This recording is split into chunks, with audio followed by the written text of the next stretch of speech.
अस्सलाम वालेकुम, कैसे हैं आप। मैंने एमडी कैट का एक सेशन स्टार्ट किया है जिसमें मैं federal KPK and Punjab tech group से पढ़ा रहा हूँ। उसके बाद मैं टॉपिक वाइज एमसीक्यूज प्रैक्टिस भी करवाता हूँ जिसमें पास पेपर के एमसीक्यूज भी होते हैं और साथ में जो और एकेडमीज की बुक्स के एमसीक्यूज है वो भी साथ में मैं डिस्कस करता हूँ। पहले लेक्चर में अपलोड कर चुका हूँ जिसमें हमने मोल्स के बारे में पढ़ा था, मॉलिक्यूलर फार्मूला, एम्पेरिकल फार्मूला, थोड़ा बहुत आइसोटोप्स और जो जनरल कॉन्सेप्ट था, बेसिक कॉन्सेप्ट था केमिस्ट्री के बारे में हमने वो डिस्कस किया था। आज हमारा टॉपिक है मोलर वॉल्यूम। मोलर वॉल्यूम क्या चीज है, कहते हैं कि पहले हम डिफिनेशन पढ़ते हैं फिर इसकी एग्जांपल और जो पास पेपर में एमसीक्यूज है वो भी साथ में डिस्कस करेंगे। सबसे पहले है कि one mole of any gas at standard temperature and pressure. Standard temperature and pressure वो कितना वॉल्यूम ऑक्युपाई करता है, वो वॉल्यूम ऑक्युपाई करता है 22.414 डीएम क्यूब ऑक्युपाई करता है। और ये टीपी में भी और फेडरल में पंजाब टेक बुक्स में यही डिफिनेशन है। लेकिन पंजाब टेक बुक्स में एक और बात ये कि ये जो है it's true when only gas is ideal. ये सिर्फ किस लिए ट्रू है, जब गैस क्या होगी, आइडियल होगी, उनके लिए ये बात ट्रू है। मींस वो जो वॉल्यूम होगा 22.414 वो कौन से गैसेस के लिए होगा, ये आइडियल गैसेस के लिए होगा।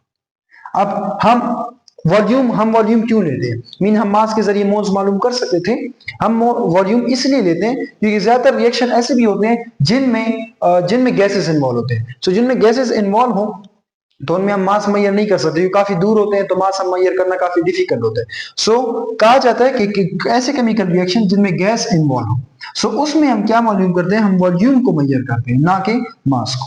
ठीक है। अब एक है एसटीपी, एक है आरटीपी। एसटीपी तो सिंपल क्या है, स्टैंडर्ड टेम्परेचर एंड प्रेशर।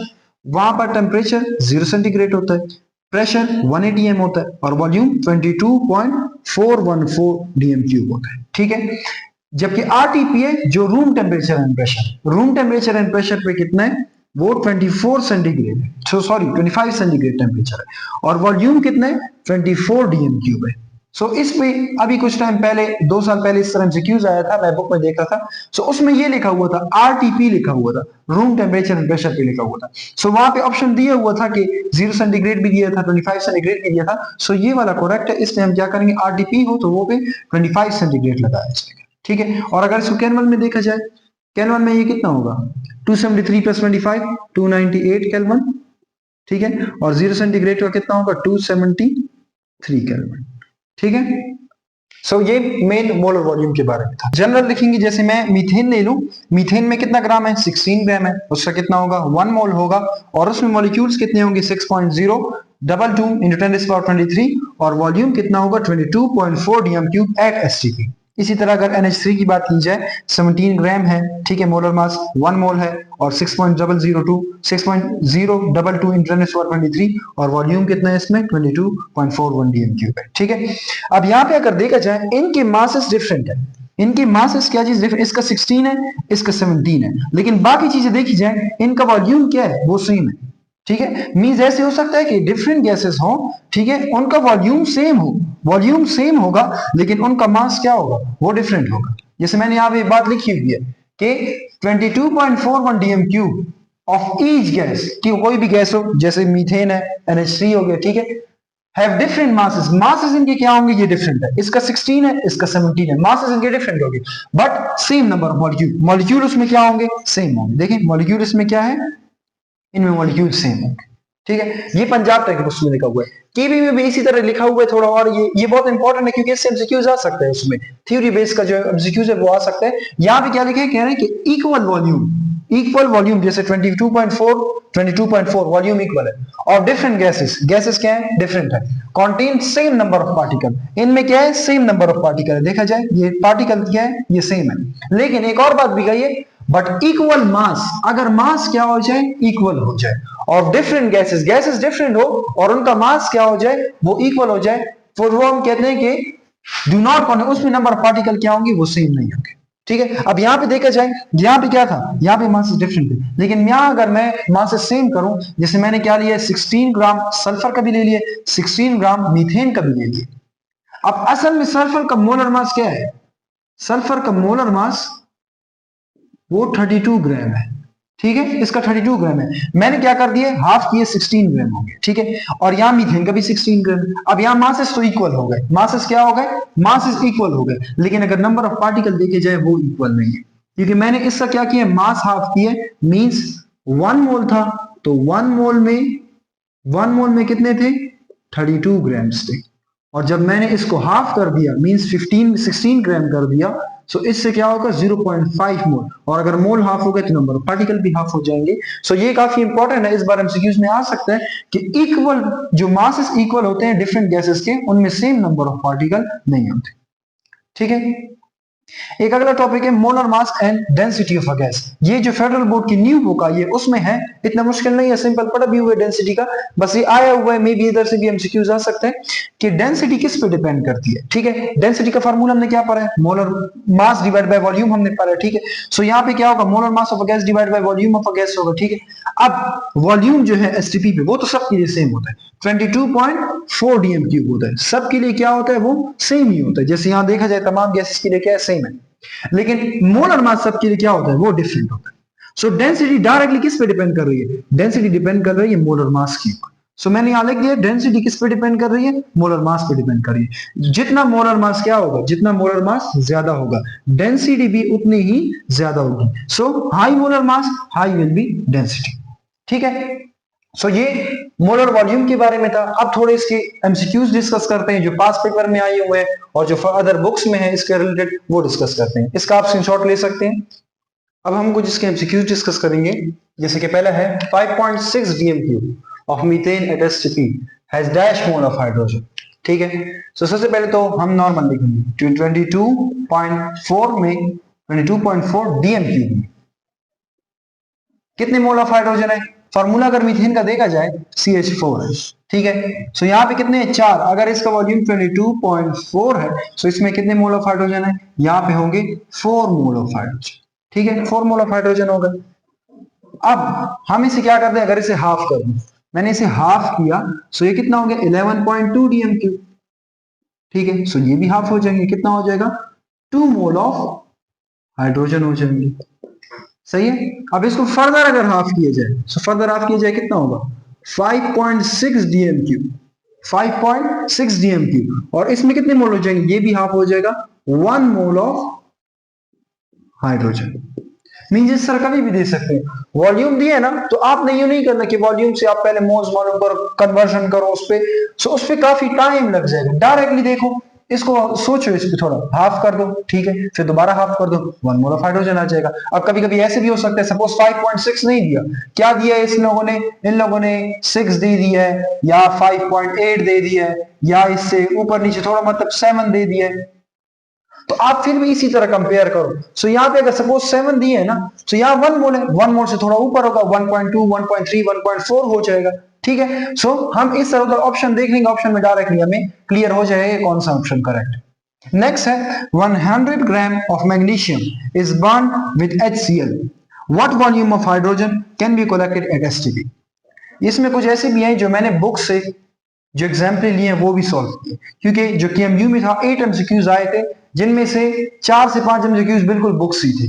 ठीक है, सो इसका भी हो सकता है कि दोबारा भी एमसीक्यूज आ सकते हैं। ठीक है, तो पंजाब वाले में जो UHS में भी है उसमें भी एमसीक्यूज आ सकता है, जो शहीद मेडिकल जो भुट्टो की यूनिवर्सिटी है उसमें भी आ सकता है। ठीक है, सो सबसे पहले हम क्या करेंगे? हम सबसे पहले बैलेंस केमिकल रिएक्शन लिखेंगे। Mg जब HCl के साथ रिएक्ट करेगा, सो क्या बनेगा? MgCl2 plus H2। रिएक्शन को पहले बैलेंस कर देते हैं। यहाँ 2 हाइड्रोजन 2 क्लोरीन है, यहाँ सिंपली 2 डाल देंगे, अब ये बैलेंस हो गया। अब इसकी मुझे बताए हैं कितने ग्राम है? 100 ग्राम है। ठीक है, और कहना है कि जो जब इसके साथ कंप्लीट ये बर्न हो जाएगा, सो हाइड्रोजन का जो वॉल्यूम कलेक्ट होगा, जो हाइड्रोजन कलेक्ट हो रहा है, जो वॉल्यूम हाइड्रोजन कलेक्टेड है वो कितना होगा। तो मैं पहले भी बता चुका हूं, पहले लेक्चर में मैंने बताया था कि सबसे पहले आपने क्या करना है, इसका जो जो बैलेंस की इक्वेशन के मुताबिक जो वॉल्यूम है, जो मास है, वो लिख देना है। जैसे इसका क्या है? 24 ग्राम है। ठीक है, 24 ग्राम है। और हाइड्रोजन का वॉल्यूम कितना होगा नॉर्मल यहाँ पे, तो वो कितना होगा? 22.4 डीएम क्यूब होगा। ठीक है, 22.4 डीएम क्यूब होगा। अब अगर इसके मास को इंक्रीज कर दिया जाए, कितने तक कर दिया जाए?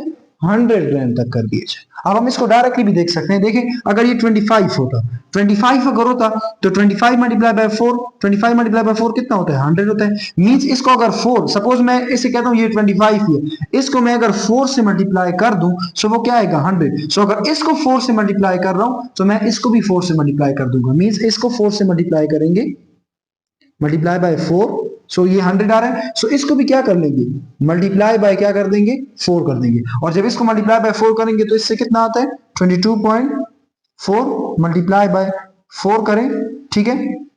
सो इससे समथिंग 90 तक आता है।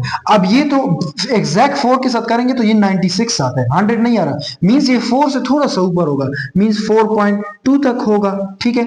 सो 4.2 हम ले लेते हैं। सो 4.2 के साथ करेंगे तो वो एग्जैक्ट जो बुक में आंसर है एग्जैक्ट कितना आ रहा है, एग्जैक्ट बुक में 93 है। लेकिन अगर हम एमसीक्यूज को देखेंगे, ऑप्शन देखेंगे, अगर हम 4 के साथ भी करेंगे, क्योंकि अगर हम बिल्कुल एग्जैक्ट 4.2 को मल्टीप्लाई करेंगे उससे काफी टाइम लग जाएगा। सो अगर हम 90 आ रहा है, आंसर आ रहा है 90 जब आ रहा है तो हम डायरेक्ट देखेंगे उसके करीब, उससे करीब 93 होगा, ठीक है। सो हम डायरेक्टली उसको टिक कर देंगे, और अगर और भी ना हो तो 4.2 को हम सिंपली मल्टीप्लाई कर देंगे, उससे एग्जैक्ट आंसर हमारे पास आ जाएगा, ठीक है। सो इसको जब 4 से मल्टीप्लाई करेंगे सो कितना आएगा, सपोज 4.2 से ही कर लें, सो कितना आएगा 90 तक, इसका क्या आ जाएगा 90 डीएम 93 डीएम क्यूब, इसका आंसर आ जाएगा। मूव करते हैं नेक्स्ट की तरफ। कह रहे हैं 15 gram of sulphur is burn, What volume of SO2 is produced at STP? जब बर्न किया जाएगा मींस ऑक्सीजन के प्रेजेंस में बर्न किया जा रहा है। सबसे पहले क्या करेंगे, सबसे पहला स्टेप बैलेंस केमिकल रिएक्शन लिखनी है। सल्फर प्लस ऑक्सीजन के साथ बर्न हो रहा है और क्या बना रहा है SO2, बैलेंस केमिकल रिएक्शन हो गया। अब हम क्या करेंगे, सबसे पहले बैलेंस केमिकल रिएक्शन के मुताबिक जो उससे ग्राम है वो लिखेंगे।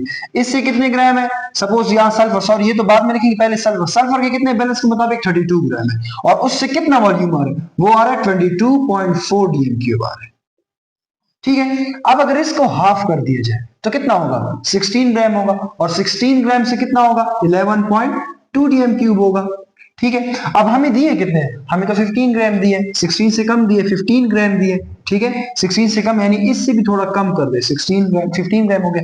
सो इसको भी थोड़ा कम कर दें, क्या कर देंगे 10 पॉइंट जो भी, सपोज 3 है 2 है जो भी है, वो हमारे पास क्या हो जाएगा, आंसर आ जाएगा। बस 10 पॉइंट्स होगा, इसमें कोई भी डिजिट आ सकता है, ठीक है। सो 10 पॉइंट में जो भी डिजिट होगा आप उसको डायरेक्ट क्या कर देंगे, टिक कर लेंगे। नेक्स्ट सवाल देखिए, what volume of fluorine is needed to produce 10 dm cube of HCl gas in the presence of excess hydrogen, ठीक है। सबसे पहले काम balance chemical reaction. Balance chemical reaction कैसे है कि H2 plus Cl2 ये कंबाइन हो रहे हैं और क्या प्रोड्यूस कर रहे हैं, HCl को प्रोड्यूस कर रहे हैं। और HCl कितना प्रोड्यूस कर रहे हैं 10 डीएम क्यूब, यहाँ पे लिखा हुआ है कितना डीएम क्यूब 10 डीएम क्यूब। तो कह रहे हैं उस दौरान जो 10 डीएम क्यूब प्रोड्यूस हो रहा है ये बताएं कि क्लोरीन का वॉल्यूम कितना यूज हो रहा है, ठीक है। सो यहाँ बैलेंस पहले करते हैं 2 है क्योंकि दो थे 2 HCl हो गया।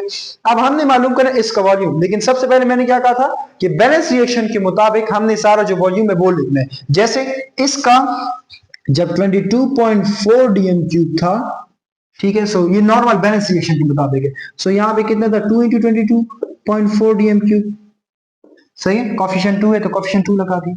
अब अगर इसके डीएम क्यूब कितने हो जाए 10 डीएम क्यूब हो जाए, सो इसका कितना होगा, इसको x कर देते हैं, ठीक है, क्रॉस मल्टीप्लाई इसको इसके साथ, इसको इसके साथ। अच्छा ये सवाल भी हम इस तरह यहाँ पे सपोज x कर दें और मल्टीप्लिकेशन करके भी कर सकते हैं। सो इस तरह कैसे होगा, x multiply by 2 × 22.4 is equal to 10 multiply by 22.4। ये यहाँ पे मल्टीप्लाई में उधर शिफ्ट होगा तो क्या हो जाएगा, डिवाइड में चला जाएगा।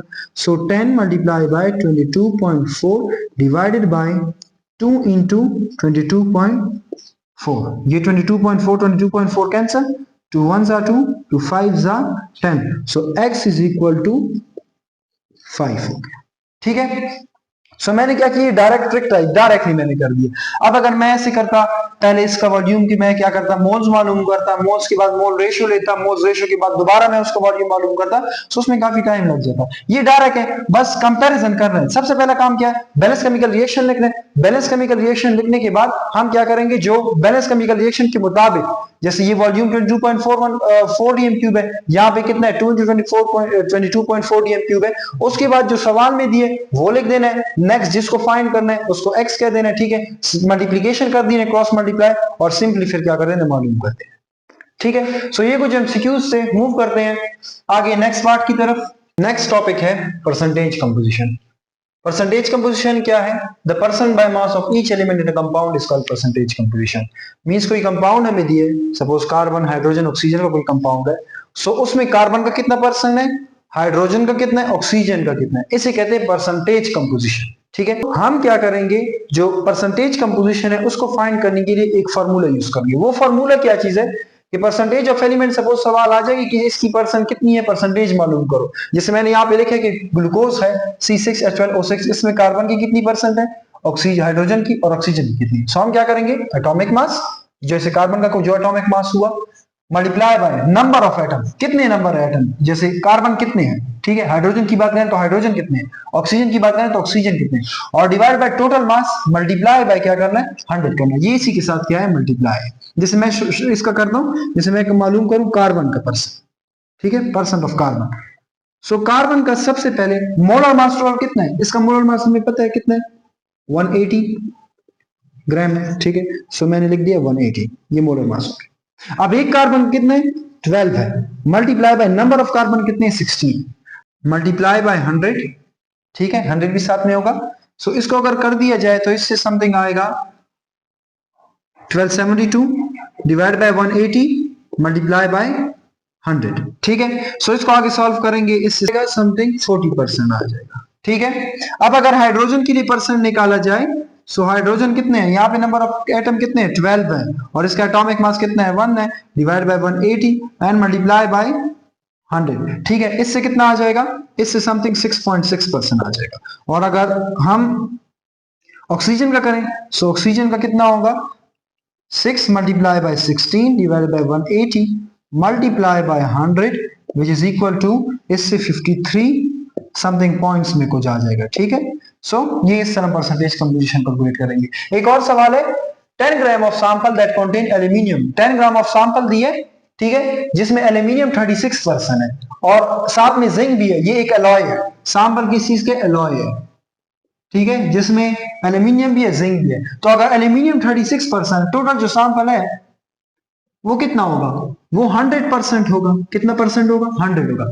100 में से एल्यूमिनियम कितना है, एल्यूमिनियम 36% है, ठीक है। सो जिंक कितना होगा, जिंक के लिए हम क्या करेंगे, 100 एल्यूमिनियम का अगर परसेंट निकाल दिया जाए, सो इससे कितना आ जाएगा 64%, ठीक है। अब हमने क्या मालूम करना है, कह रहे इनके मास मालूम करो। सो मास कैसे होंगे, एल्यूमिनियम परसेंट दिया हुआ है, हमने अभी क्या करना है, सिर्फ मास मालूम करना है, ठीक है। सो यहाँ पे जैसे 100 मल्टीप्लाई कर देते परसेंट के लिए, यहाँ पे अगर परसेंट दिया है उसको सिंपली ग्राम में करना है, सो उसको डिवाइड करेंगे। सो क्या है हमारा यहाँ पे 36 डिवाइडेड बाय 100, ठीक है, मल्टीप्लाई बाय कितना ग्राम है सैंपल का, 10 ग्राम है, सही है। इसी तरह इसका कितना परसेंट है 64 डिवाइड बाय 100%, हटा के नीचे 100 हो गया, और कितना ग्राम है 10 ग्राम है, ठीक है। ये 0 0 कैंसिल हो गया, ये 0 0 कैंसिल हो गया, इससे कितना आया 3.6 ग्राम आया, और इससे कितना आया 6.4 ग्राम आया, ठीक है। इन दोनों को प्लस कर दिया जाए, सो इससे कितना होगा, वही 10 ग्राम सैंपल आ जाएगा। सो इस तरह एमसीक्यूज भी आ सकते हैं कि परसेंट बताया होगा और कहेंगे कि उनका क्या मालूम करके दो, उनका मास मालूम करके दो। सो मास कैसे कैलकुलेट करेंगे, हम जो परसेंट दिए, ठीक है, जितना सैंपल जितना मास दिया हुआ उससे मल्टीप्लाई करेंगे, 100 से उसको डिवाइड कर देंगे, यहाँ पे जो परसेंट दिए परसेंट हटाएंगे तो नीचे 100 आ जाएगा, सिंपली इधर 64% हटाएंगे, नीचे 100, और जितना ग्राम दिया उससे मल्टीप्लाई, सो हमारे पास क्या हो जाएंगे, ग्राम भी निकल के आ जाएंगे, ठीक है। सो ये सारा था परसेंटेज कंपोजिशन के बारे में। नेक्स्ट हम लिमिटिंग और परसेंटेज यील्ड को डिस्कस करेंगे।